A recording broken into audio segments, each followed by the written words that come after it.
दोस्तों रोनात गांव में है। रोनात गांव में पिछले 10 तारीख से एक धरना चला हुआ था। धरना इस बात को लेकर चला हुआ था कि रोनात गांव को जो नीलाम किया था 58 की लड़ाई में भाग लेने के कारण उसकी ज़मीन को नीलाम कर दिया गया था। उसके बाद से देश तो आज़ाद हो गया, लेकिन कागजों में रोनात गांव आज़ाद नहीं हुआ। 75 साल से ये आज़ादी के बाद से लड़ाई लड़ रहे हैं कि देश को आज़ाद किया जाए। और अभी पिछली 10 तारीख से एक धरना चला हुआ था, जिसमें यहाँ धरने पर शामिल जो संतलाल जो किसान थे वो शहीद हो गए। उसके बाद से 3 दिन से उसकी डेड बॉडी यहाँ रखी हुई है और धरना भी यहाँ जारी है। तो कुछ किसानों ने आमरण अनशन करने की घोषणा की थी, तो उनसे एक बार हम जानना चाहेंगे। नमस्कार सर। नमस्कार भाई। तो एक बार इसके बारे में बताओ, जो धरना चल रहा है ना। भाई ऐसा है, ये जो धरना 10 अगस्त से चला हुआ है और ये रोनात गांव का जो आज़ादी के लिए जो कागजों में आज भी जो है रोनात गांव को आज़ादी नहीं मिली है, जबकि पूरे देश को आज़ादी मिली हुई है। तो इसके एवज में जो है पहले कई बार जो है मुख्यमंत्रियों ने घोषणा भी करी है कि भाई हम आपको आज़ादी देते हैं, लेकिन कागजों में आज भी वो गुलामी के स्तर पे ही है, आज़ादी नहीं मिली है। इस एवज में जो है ये धरना चला हुआ था। और यहाँ परसों अपने जो है एक धरना आंदोलनकारी कह लो संतलाल जो है वो शहादत प्राप्त कर गए।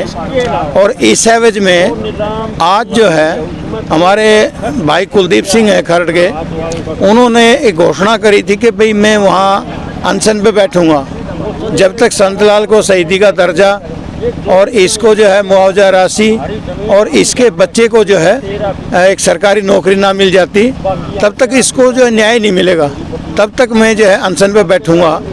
तो आज इसी दौरान जो हम यहाँ आए थे, लेकिन यहाँ पे जो यहाँ की लोकल कमेटी है गांव की, उस कमेटी से बातचीत की तो उन्होंने कहा कि भाई हम जो है यहाँ आपको शाम को बताएंगे।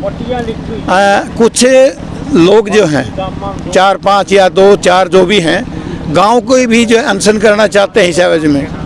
तो फिर हमारा यही बात हुई कि भाई जो ठीक है, जैसी भी लोकल कमेटी जो हमें इजाज़त देगी, आदेश देगी किस दिन जो है अनशन पे बैठना है, वो सामूहिक रूप पे जो है सबको बैठाएंगे और उसमें कुलदीप भी शामिल होगा। लेकिन आज के लिए ये जो है स्थगित करते हैं। लोकल कमेटी है, उसकी शाम को मीटिंग है, उनका फैसला है। भाई आप अकेले मत बैठो, आपके साथ हमारे गांव के भी कुछ युवा बैठेंगे और कमेटी का शाम को जो फैसला आएगा वो सभी को मान्य होगा। देखिए, मैं तो ये बोल रही हूँ, जो 75 साल से हम आज़ाद है ना, तो क्या इससे पहले कोई सरकार नहीं आई? जब ये चीज़ें अंग्रेजों के समय से चल रही हैं, भाई हमें यहाँ से इस गुलामी से आज़ाद करो। जब सरकार अब इस समय में हर घर तिरंगा जो अभियान चलाया है, क्या इस गांव को तिरंगे की ज़रूरत नहीं है? कहाँ सोया हमारा प्रशासन? और अब जब ये गांव अपने एफर्ट से, वैसे तो ये बोल रहे हैं भाई हम अंग्रेजों के समय से ही अपने गांव को आज़ाद करवाने के लिए प्रयासरत हैं, इनके पास हर एक चीज़ के कागज़ भी हैं, इन्होंने कुर्सीनामा भी बनवाया हुआ है, जो ज़मीन का पट्टानामा है जिसके नाम है जैसे है, वो हर एक चीज़ का सबूत इनके पास है। तो सरकार से ये पूछना चाहती हूँ, आपको और क्या चाहिए? कब तक आप इस जनता को यूं ही गुमराह करते रहेंगे? हर चीज़ का सबूत होने के बाद भी सरकार हमसे ये मतलब पीछा छुड़ाने की सोच रही है। अभी जब ये हमारे जो किसान शहीद हुए हैं संतलाल जी, इनकी शहादत के बाद भी कोई बड़े स्तर का अधिकारी यहाँ पर नहीं आया। हम ये बोल रहे हैं, जो ये एडीसी वगैरह आ रहे हैं ना, इनसे हम बातचीत नहीं करना चाहते। सीएम लेवल का कोई आदमी यहाँ पर आकर आश्वासन नहीं, हमारे काम को पक्का करे, जो हम हमारी मांगे हैं उनको पूरा करे, उसके बाद ये धरना उठाया जाएगा। क्योंकि आश्वासन के दम पर तो ये 2001 से 2017 में 2018 में आश्वासन के बाद ये उठाए गए हैं यहाँ से, और उसके बाद मतलब कागजों में ही रह गया वो।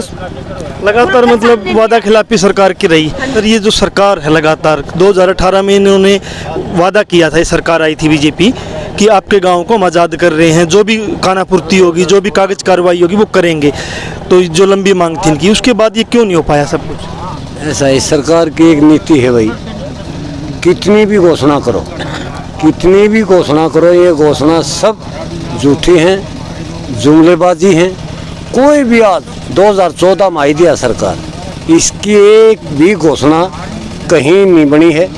सिर्फ ये चाहती है देश में आंदोलन रहे और किसान मजदूर शहादत देते रहें, तुम देश को लूटते रहो। यानी अपना से ध्यान हटाएंगे, सड़कों में बैठो, ये जो आंदोलन किया है एक शहादत दे गया, मतलब अमृत महोत्सव मना रही है। अमृत महोत्सव मतलब कि जिन्होंने शहादतें दी हैं उनको याद कर रही सरकार, तिरंगा लगा रही है।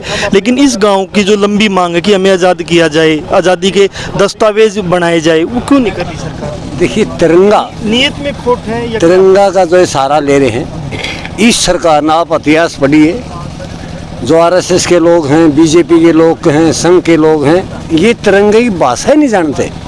ये सिर्फ राजनीति करने के लिए तिरंगा उठाया इन्हें। तिरंगा आज तक रिकॉर्ड देख लो इनका, कहीं भी आज़ादी में से पहले, आज़ादी में शामिल या आज़ादी के बाद, जब इस देश ने आज़ादी ली, इनका एक भी आदमी नहीं था। हमारे बुजुर्ग भगत सिंह, और जब भगत सिंह और यहाँ आतंकवादी हैं कागजों में, तो यहाँ तिरंगा का सहारा ले रहे हैं। तिरंगे का सहारा ले रहे हैं सिर्फ वोटों के लिए, कुर्सी के लिए, और तिरंगे की भाषा नहीं जानते, तिरंगे का मतलब क्या होता है। और ये जो हाथ में बैठे हैं, इसको क्यों नहीं आज़ादी मिली? भाई देश आज़ाद बोला जाता हमारा, तो देश में फिर ये गुलामी क्यों? या तो फिर इसको कहीं दूसरे देश में भेजो, पाकिस्तान, चाइना में भेजो इस गांव को, नहीं तो इसको आज़ादी दो, संपूर्ण आज़ादी दो। ये भी तो हमारा काम है, ये भी तो देश का काम है, ये भी तो प्रदेश का काम है। इस सरकार में सिर्फ जुमलेबाजी से और कोई है नहीं, सिर्फ घोषणाएं करती है। आज देख लो 2014 से हम फिर गुलामी महसूस कर रहे हैं। 1947 से पहले गुलाम थे हम, 2014 से फिर देश गुलामी, भला इसकी सरकार बनती रहो, लेकिन आम जनता, गरीब मजदूर, जो रेडी व्यापारी करने वाला, आम सर्वे करके देख लो, सब आदमी से तंग हैं। क्यों तंग हैं? क्योंकि ये ना तो तिरंगा की भाषा जानती, ना किसान मजदूर ने जानती, ना इनके सैनिक हैं, ना मजदूर हैं, ना इनके किसान हैं। इनके घर में तो कुछ नहीं है ना। जो घर बसा उसने दिखा, बॉर्डरों पर शहीद हो रहे हमारे बच्चे, आंदोलनों में शहीद हो रहेंगे। 753वां शहीद है हमारा यो भाई जो शहीद हुआ है। इनका कोई फर्क नहीं पड़ता। ये हमारी पब्लिक को सिर्फ एक भाषा, इनके पास एक रजिस्टर है, मुकदमे, जेल, ये लठ मारना, दहशतगर्दी। पहला मुद्दा जाति धर्म पर है। पटेलों को अलग कर दो, मराठियों को अलग कर दो, जाट नॉन जाट कर दो, हिंदू मुसलमान कर दो। ये कौन सा देश चला रहे हैं, ये समझ में नहीं आ रही। ये देश के अंग्रेजों को तो बल्कि राज ठीक था, कानून तो ठीक थे इनके, लेकिन ये तो खून के नाले बहाने लग गए। दोबारा ब्रिटिश सरकार का चेहरा सामने आने लग गया इनका। तो देश के लिए कौन सा काम कर रहे हैं। एक सेना भी तोड़ दी, जो सर्वोपरि होती है हमारी सेना, उसको तोड़ने लग रहा है, बेचने लग रहा है, प्राइवेट करने लग रहा है। तो ये तो अमीरों की पार्टी है भाई। साफ कहाँ आपका चैनल है, हमारे बुजुर्ग कह दे भाई ये अमीरों की पार्टी है, कच्चेदारी पार्टी है। इनने देश से कोई लेना देना नहीं।